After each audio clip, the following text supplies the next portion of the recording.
First of all, one of the important structural determinants of inequalities in the economy is gender, along with socioeconomic class, along with region and ethnicity, race, the types of, or immigrant status, the types of variables that we usually assume as determinant of inequalities. And in addition to them, gender is a cross-cutting dimension.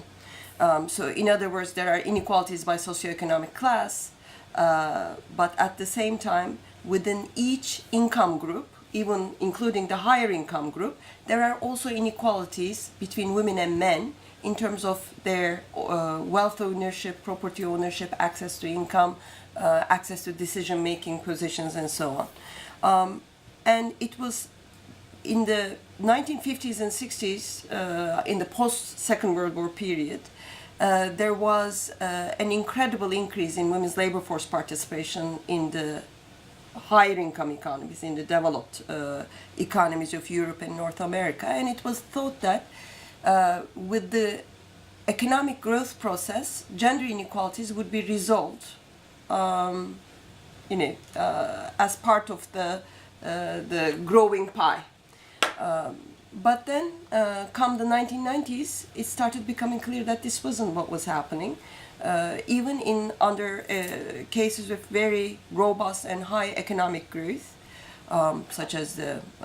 so-called Asian tigers, for instance,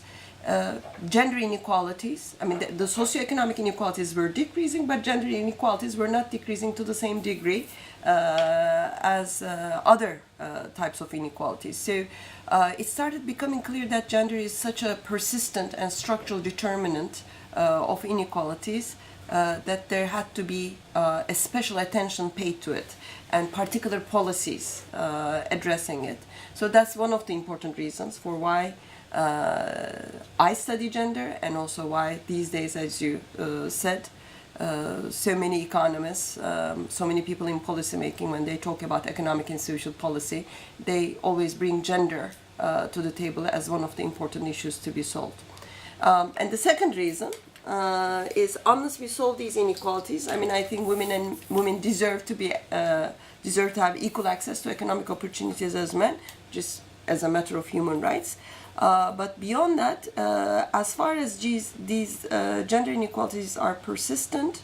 there is a lot of lost opportunity for everyone in society, because it leads to a situation where growth is stagnant, not as dynamic as it could be, where half of the population is put in a position where they're just doing the domestic work and not being given the opportunity to be productive in the market, and that has repercussions for household poverty, for child poverty, and so on.